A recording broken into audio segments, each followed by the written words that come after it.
Hello everyone. On behalf of Foodyaari, I Rutvika Banekar today would like to extend a very warm welcome to our guest speaker and to all our attendees as well. The guest speaker for today's session is Azmina Lalani ma'am, and today you will get information about pursuing masters in Canada. A quick introduction about Foodyaari. Foodyaari is the web-based platform for food technologist community. At Foodyaari, you will get an exciting learning experience in form of quizzes, articles, blogs, polls, and other types of content.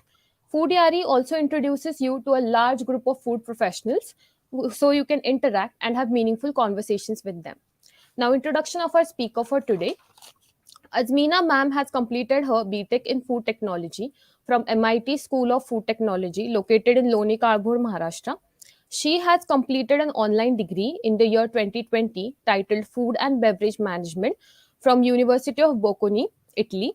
She then achieved her master's in food safety from McGill University McDonald campus located in Canada. She has worked in Nestle India, Dolar India Private Limited, Achieved her Suhana master's. Masala, Equinox Equinox Labs, and currently works as regulatory specialist at Nexus Food in Montreal, Canada. I request all the participants who are attending today to please post their queries in the comment section below. They will be answered at the end of the session. So, ma'am, I will proceed with the questions. Okay, perfect. I'm ready to just to thank you. There's some disturbance. Okay, just to thank you for the wonderful introduction, and I think it's time we give the kudos to the Foodyaari team because I think it's an amazing initiative and an amazing platform that they have created. And I would just encourage students to like take full advantage of this platform and network. I think the answer is networking to all of your food technology solutions. The answer is networking. Thank you, ma'am. So, to begin with, I would like to ask a very crucial question, which is how are you and how is Canada treating you presently? It's amazing so far. I think even with the pandemic, students who came in, I entered into the McGill University fall 2019. So I had my 8 months of glory at McGill University, and then it was the pandemic. But I think it's pretty good.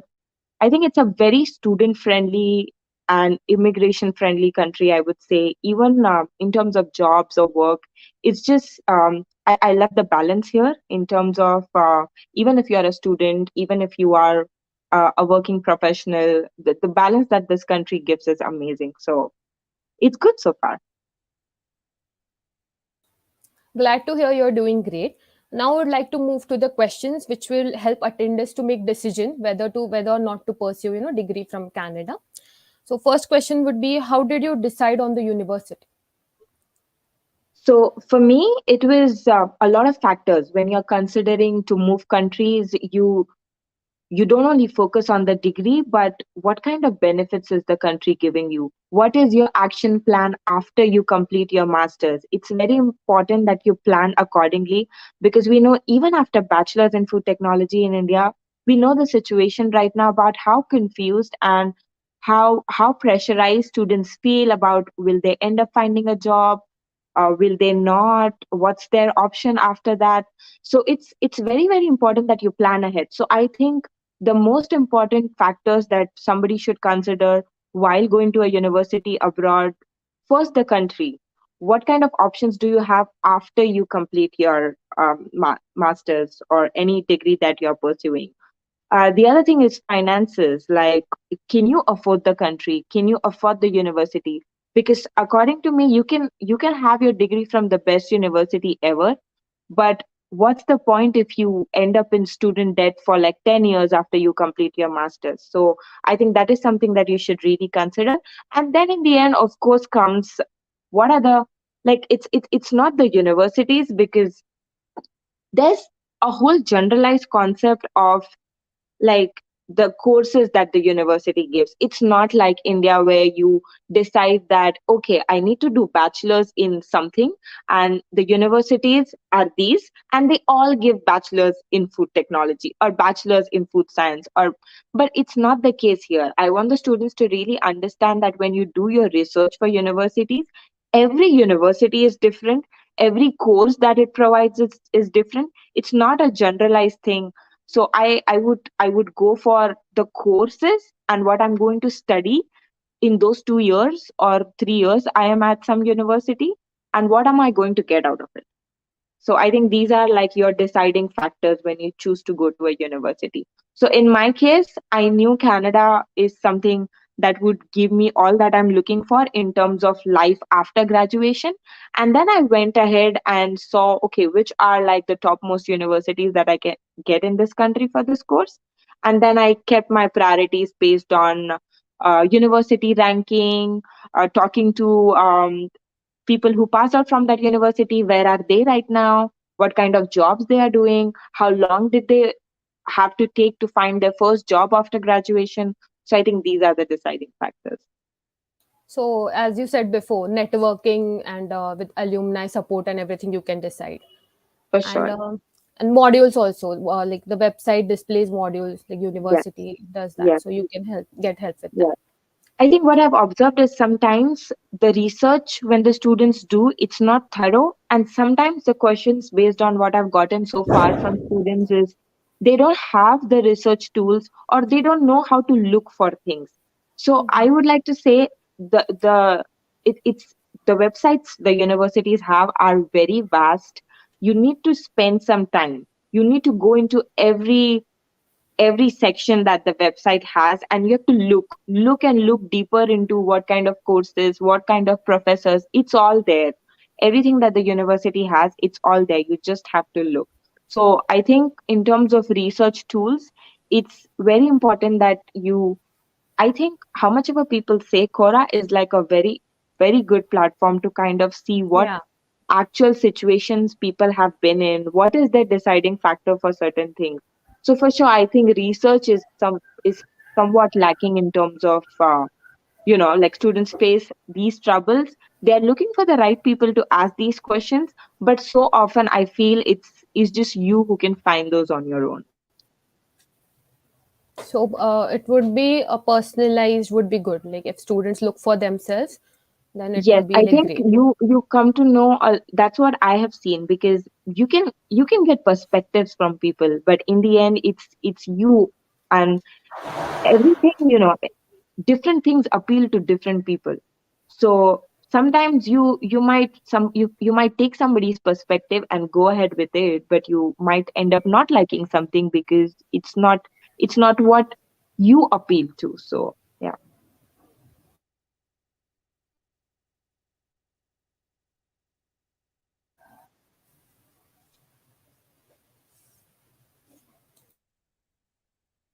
Is there a glitch? I can hear you. Okay, yeah. I think we're having some connection problem. Just give me a minute. Okay. Can you hear me? Yeah, yeah, can hear you. Yeah, okay, sure. So next question would be, what are the exam one needs to appear for getting admission? So again, this is something which is university specific. Sometimes students, I have seen, they're in the third year before completing the 4 years of their bachelor's, and they start prepping up for exams since the third year and end up giving exams that are not even required to get to that university, because every university is different, and you are open to emailing. Often sometimes I see students hold back, but I would say research the universities you are interested in. Ask your questions in that email to the student council. These universities have a whole department of student counseling for students to reach out to, and so often students are confused about a certain question they have for a university, but they would never reach out to the university to ask that question. So I would say do your research, see who you should look forward to contacting in terms of questions that you have. You can email directly to the university to ask, this is my profile. Is it okay if I don't give this exam? Based on your profile, the university might still accept you without a certain exam. I have seen my colleagues or friends get into a university even without an IELTS, which is like the basic exam.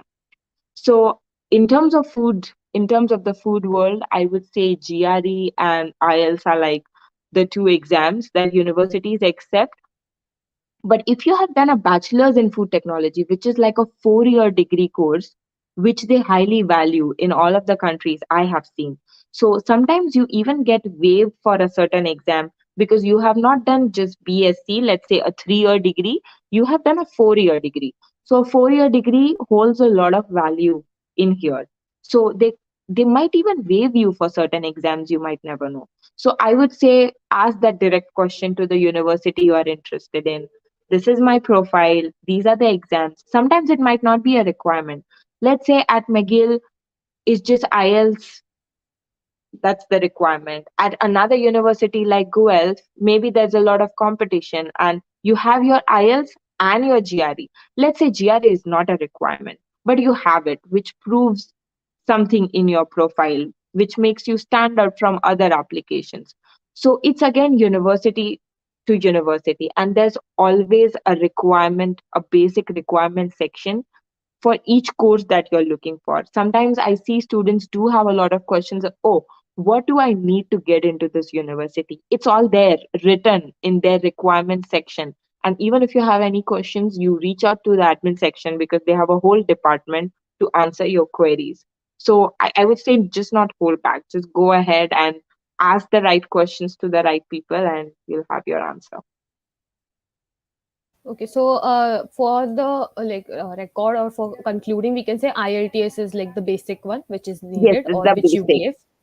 Yeah, and GRE may sometimes need it and sometimes not. It's For again, USA. yes, even for Canada for that matter. Like GRE is really not required, but in some cases, if the course is very competitive, like the one I know in University of British Columbia, the courses there are pretty competitive. So that is something where you would need a GRE. Okay. So do you, the next question, do you need coaching for the exams you mentioned or self-study sufficient considering the free resources available on internet today? In my opinion, I think there are certain techniques to these exams. You might be like you might think you're very good at something, but in the end there are some tricks and tips that everyone needs to know, because these games are just not a game of your knowledge. It's also a game of time management. It's also a game of how a certain section of the exam should be given. So I think students can do it on their own, but a crash course wouldn't hurt. Let's say in my case, for my IELTS, I took like a 2-month crash course, like a weekly, like a once in a week class, just to see how are you supposed to give the exam. Sometimes you make mistakes not because of lack of knowledge of a certain subject, but just because of lack of information about a certain thing, about, let's say, how a certain section in the exam should be written. That is something only a class could give you. So I would say crash courses wouldn't hurt to if you're trying to score your best. Okay, thank you for answering. Next question would be, how did you manage finance during your admission or for your admission? Yes, I think this is a very important factor that everyone should consider while they are going forward with their foreign education journey. I think to start with, you have to decide how much can you afford, how much can you loan, and how much is the university able to give you. And based on that, there are a couple of scholarships available in India. There's a whole list of there are various tools that you can look for, in searching for scholarships. Like there is private ones like the um, Tata Memorial Data Scholarship, I fellowship. think, Yeah. Tata Fellowship. There are a couple of things that even I applied to. It's Yeah, you have the there, Aga Khan scholarship. I have read. yes. So yes. So there are like a couple of scholarships that you can apply to, and just be sure that you have to be quick in your process. Let's say more than prepping up for exams in the third year. I think in the third year, when you know that you will be going out, it's too early for exams. I would say give your exams in the fourth year, but start prepping up for your finances in the third year. That is most important, because all these scholarships like run 1 year ahead.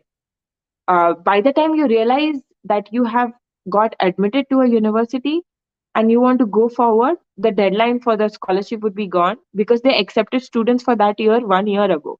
So this happens to a lot of people. There are like deadlines to these scholarships, and you have to act fast.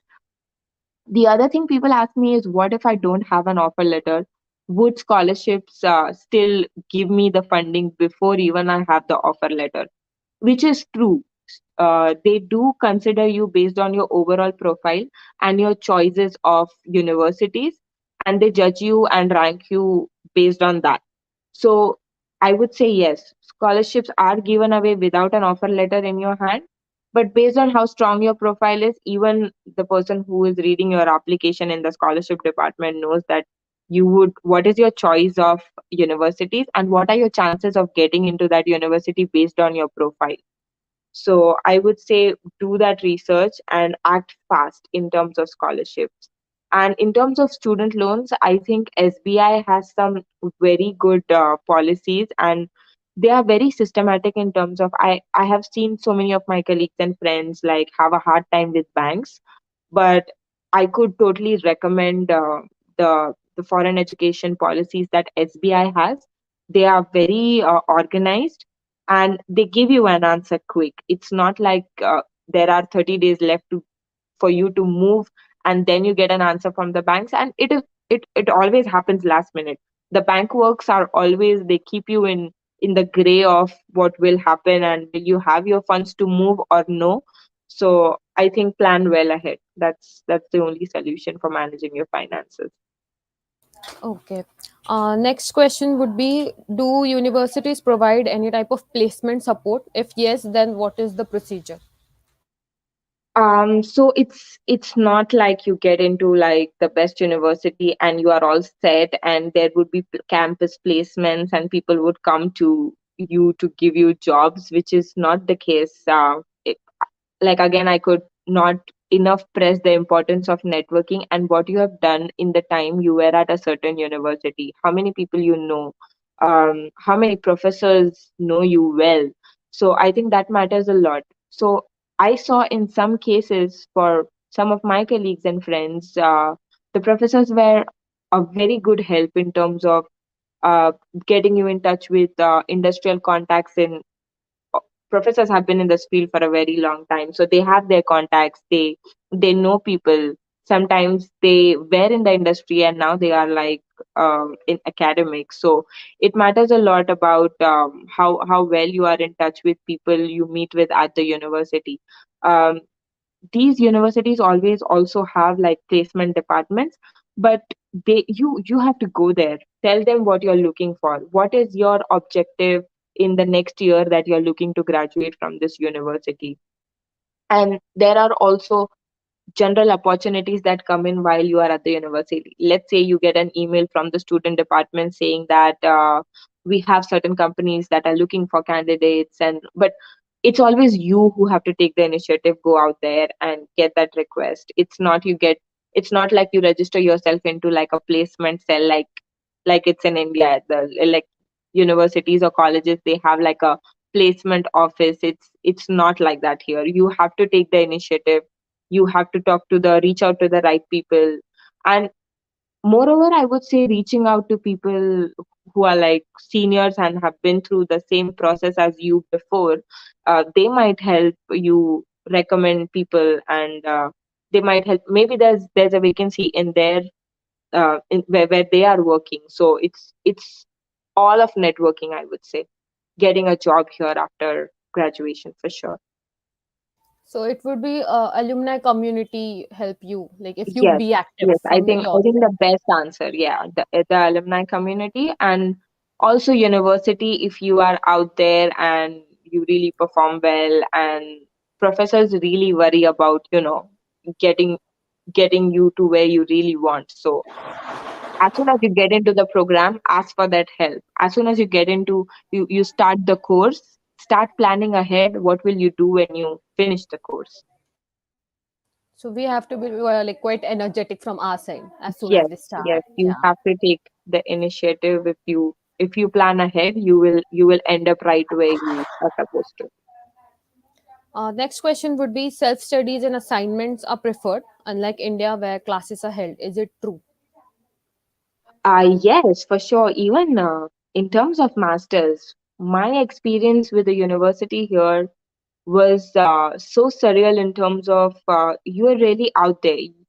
An assignment is given to you, you can give it any shape you want. In terms of like there's no limit to how you could do something in a certain way.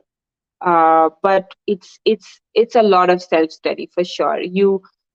It's not like there's a syllabus given out for exams and only these questions or only things from this book is going to come for your exam. It's never like that. It's this, like you go into libraries, you learn from multiple books, and there's no set syllabus from where something could come in an exam, or it's all very practical. Even the questions, it's mostly, and even for my masters, it's not like theory based exam when you are like filling pages and pages of information, just mugging up information and filling pages of information in an exam. That's not the case. Most questions are MCQs, like a competitive exam where you're really tricked, and the exams that make sure that you've really understood the concept and just not mugged up things and filled pages in an exam. So it would be again like getting to the core of the concepts. That would Yes, be again. getting to the core of the concepts, and you would see how much ever you try to like mug up, try to learn. It's not the answer until you have really understood the topic. You will never be able to succeed in exams because the exams are set in such a way that it challenges your core understanding of the subject. Okay. Next question would be, can you please give us some general information on loan procedure, like process? Um, I think in terms of loans, I think when it comes to often when you get to a university, they do ask you to pay a certain amount of money or lump sum to like secure your seat or so. So I think there are various ways to like deal with it, in terms of like you can borrow like at the time being, just to show funds. Even for your visa, you will need to show certain amount of funds to like to ensure to get that visa, that you are able to afford the country. So I think in the beginning, even if your loan is not processed, you're going through some things and it is just taking time, because loans are always like that. It's very tricky to know when will they clear up your file, or when are you going to get it.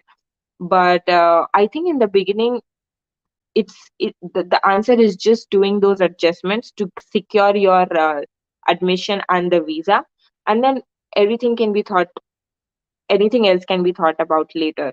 I know the next question is also related to part-time jobs. So to also give you an answer, if you do end up taking like a huge amount of money, or you end up borrowing a huge amount of money, let's say from your friends, your relatives, if you manage your time and studies well here, it's very easy to like finish up that loan by the time you graduate. Like even you can work part time, and it's totally worth it. Like, to give you a total idea, as a part time student, you can let's say yearly, you can, like, if your expenses, if your education, everything is taken care of, you can earn 15 to 16,000 dollars in a year.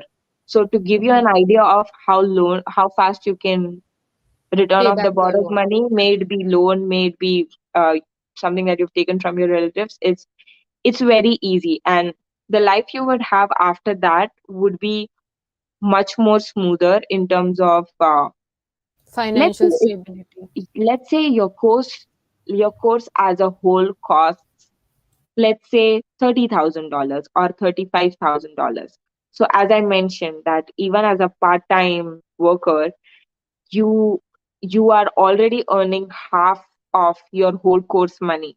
So it wouldn't take you more than 2 or 3 years to pay it off all, which is totally worth it in my senses. Yeah. So like if we plan the finances properly, we can, get loan free or debt free to be Yes, yes, as quick as quote the possible, term. which is Yeah. possible here. which is possible here. Even as a part time, if you like, and I think even after you get a job in your first year, like if you plan your finances well, um, even if it's a loan of $40,000, I don't think it's impossible to pay it off if you manage your finances well. Next question would be how to do the documentation part for loan. I mean, are there any special requirements to obtain a particular type of document? Did you have this experience while you were applying for loan? Even in terms of loans or scholarships, everyone will ask for like the basic documentation of who is funding your studies, who would be the guarantor of your of the loan, and it's not usually you who get the loan. It's always your people who stay Sponsor. back, your Yeah. sponsor, like who's taking care of your expenses. So it's always that. So I think proof of your relationship to the person who is sponsoring you, it may be father, mother, brother, an uncle. So I think proof of relationship, their their whole financial status, things they own, and it's very very, I think it's very basic bank documentation that they ask in order to approve you, to make sure. Even for scholarships, they do ask for your yearly income, and I think that plays a very important role and a deciding factor in you getting the scholarship or no, because scholarships are also based on how much somebody needs the money, in terms of like the financial status and everything. So I think that those are some documents that I know would be necessary. Okay. Next would be it's consultancy necessary or people can manage on their own. I would say in the beginning, as much as information you have is it's important. It can come from different people. So me, in my case, to give you an example, I kind of went to advice, IDP. I knew exactly what I wanted to do, but I still wanted to go to these places to kind of see what they say. And for sure, consultancies will sell you colleges. There's this also very one important thing that I wanted to like share with everybody, that consultancies do like would sell you colleges to get into, and they will tell you how easier it is to get into colleges than universities, because obviously they do have a share in the students that they bring to that college. But I would encourage students to highly go for universities. It's a very different life that you live in a college compared to a university. Like the exposure that you get, the studies that you will do, the kind of people you will meet, it is very very different. These experiences are wide apart, going to a college and going to a university. So I would say, don't lose hope that you would not get into a certain university. uh, College is easier and faster. I would say it would be totally worth it to wait for a university, then get impatient to get into a college and just move to some foreign country as soon as possible. I say if you want to have the best experience, it's the university that you should go for. But also, in terms of visas, not just consultancy for university and colleges. I think use these consultancies for your visa. If you have any questions, they do help you. Like in my case, IDP really helped me. Like you just go there with your documents and they really helped me for applying for my student visa. So, and it's free of cost. So I would say advise and IDP like are good consultancies, but go there not with the aim of asking them what should I do. Tell them what you want. Like go with the aim of that, and then you will not be fooled into getting into colleges. But for sure, you should go for universities. It's a total different experience in itself. So I think a personal research would be, more helpful before even approaching to this consultancy. Yes, like go to them when you are done with your research and you know exactly what you want. Next question would be what is the most difficult part in the process of applying abroad according to you? Like what was your experience? I think the most difficult part is hearing, like, if you're applying to a thesis program, the most difficult part is hearing back from a professor. you have to give it your all. You have the first email that you draft to a certain professor, you have to kind of know their research in and out. It's just not you see this professor on the first click that you do for your university research, and you're like, okay, let me apply to him. It never works like that. You have to be obsessed with the kind of work that they're doing. You have to know them well. Your email should show that you're really interested in the research that they are doing, and why you would be a great member for their lab or their team to add on to. So I think part of the reason students don't hear back from professors or universities that they write to is because their emails are very generalized. They like the email doesn't show what their concrete plan is. So I think it's very, very important for you to write all of that in your email. Why that professor? Why do you like his lab so much? What are you trying to achieve with, him trying to be his graduate student? How will you be a team player in his team? I think it's just like a job. You have to prove that you really want to do what you are planning to. So I think that's one of the difficult part. And I think the other part sometimes people face difficulties is with the technicality of the whole. How do you transfer money? Um, how do you wire it to them? Have they received it? Are you sending it to the right person? So I think the again answer to all of this is reaching that to the university. You can even call them. Uh, I have seen students holding back a lot in terms of it's just like any other college or university in India. You have a question, you call them and ask them. Even if it's a donation, like if you want to if you want to give like a donation and get into a university, you do pick up a call in India to ask them, will it work? So it's the same. You just pick up the phone and ask these people about, will something work for you?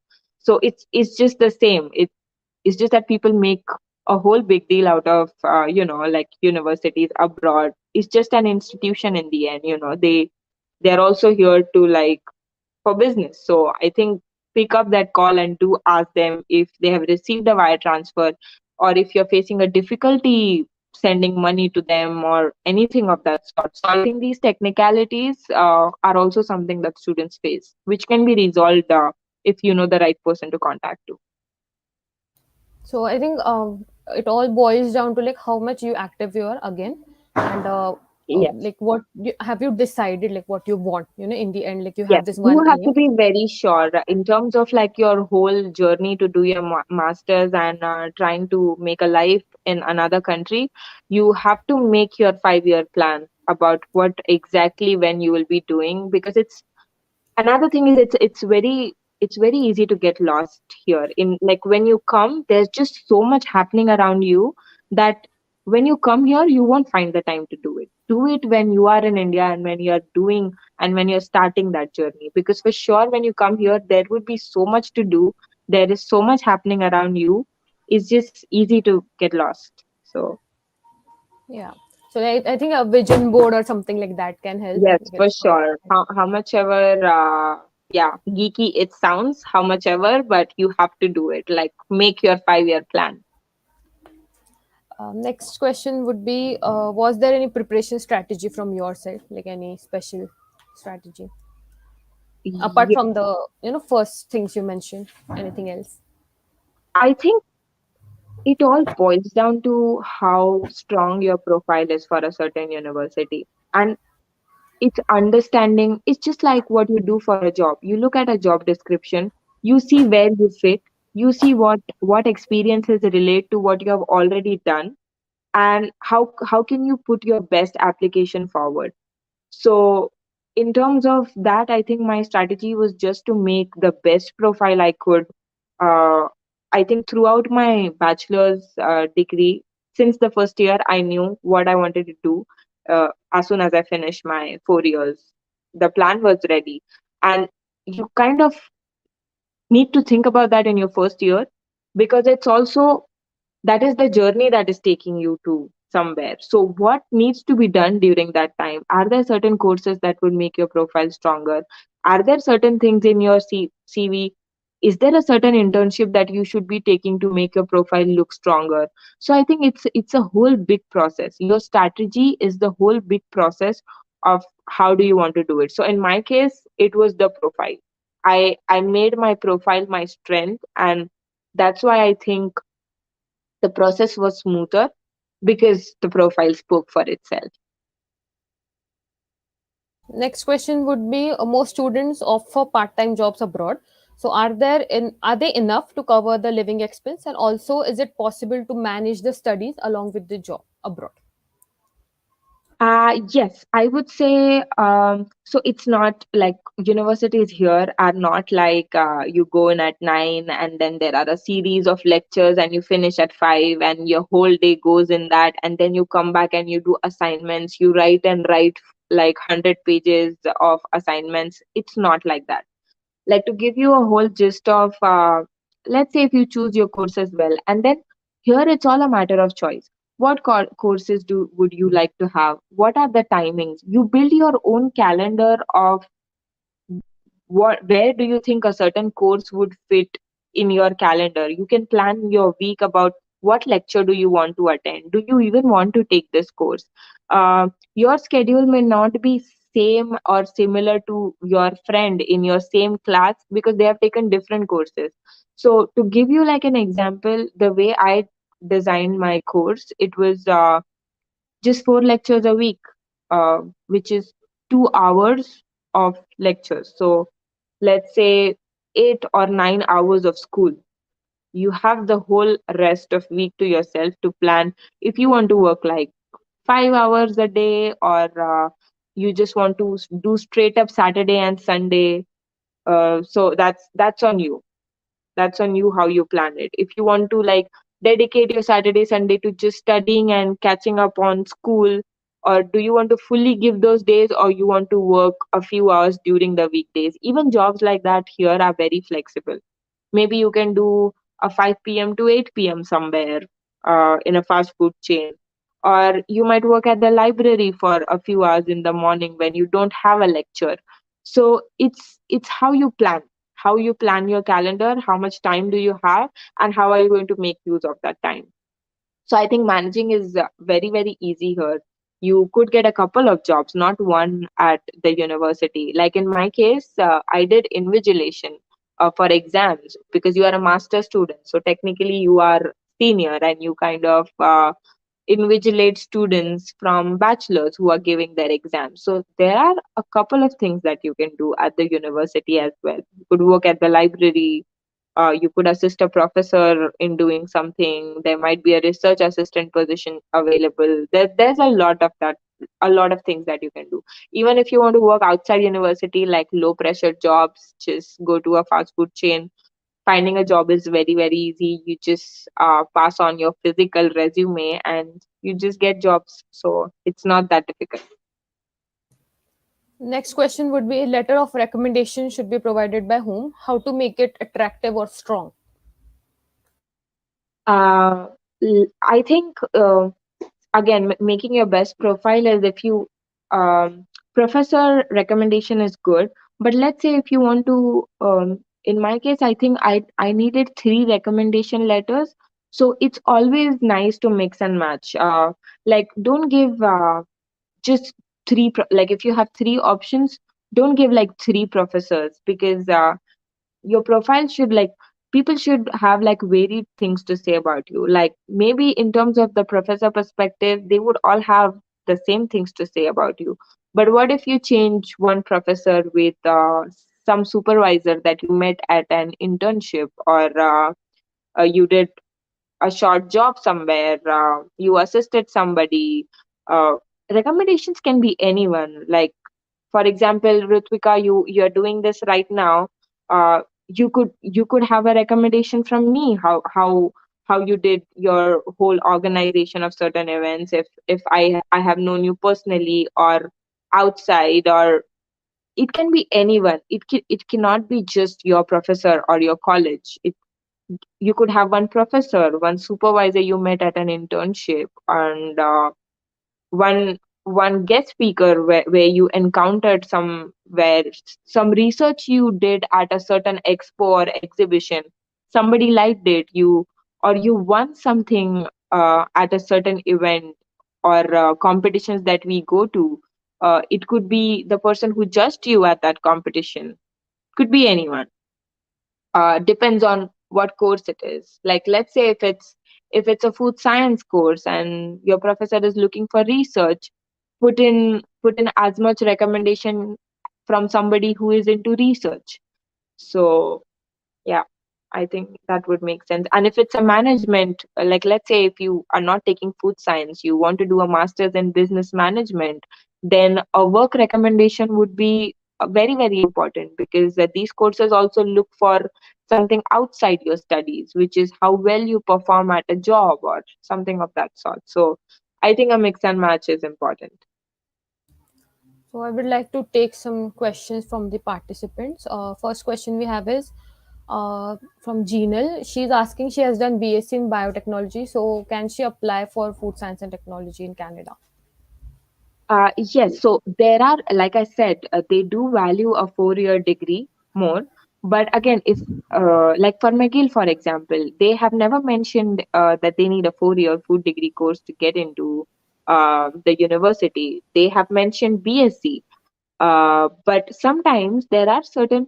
You said you did your BSc in food Biotechnology. biotechnology. So while the professor or anybody who is reviewing your application, you also have option to have conditional offer, where they tell you to take certain food related subjects that you did not have in your junior college, and they would tell you to take these extra courses and then you will be eligible.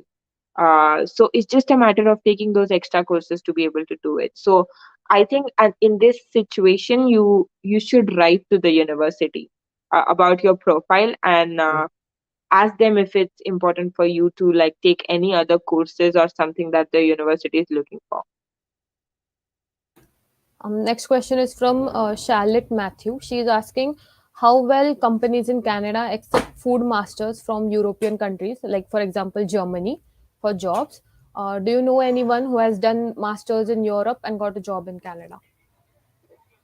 Well, in this case, international education is appreciated, but for sure, um, Canadian education gives you that edge over somebody in the pool process to kind of get somewhere. But again, jobs are not subject to hear about where a person has studied or what experience. Like they are subject to what experience does the person bring and what they bring to the table. So you might apply, but also there's this one thing about, are you legally um, do you have papers to work in Canada? Because no company is going to go that far to get you a work permit if you are an international, a worker who's trying to get a job in Canada. It's always very, very difficult to kind of not have like a work permit, because the companies are not ready to go through the process, because they already have people here who are with a work permit, who are eligible for the job, and who they will not have to take the effort of going through the whole work permit process. So I think when you want to work in a country, look for their work policies, get the visas or the permits that you require, and then it becomes easier to get a job. In this case, in your case, I would say you have like a good degree, you have experience, find more information about how to get that work permit for Canada. And once you have that work permit, it's you can apply as any other candidate in Canada. Next question we have is are there any exams we need to apply to get into universities? I think she means that, as you said earlier, that there's a difference between college and university in terms of exposure and everything. So is there like any special exam do we need for a college or university? No, I think colleges are the criteria is way easier than a university. I think colleges only accept IELTS and they'll be good with it. It's pretty easier to get into a college. The criteria would also be much lesser. Yeah, I think we have come to an end with the questions from participants. I would like to proceed to vote of thanks.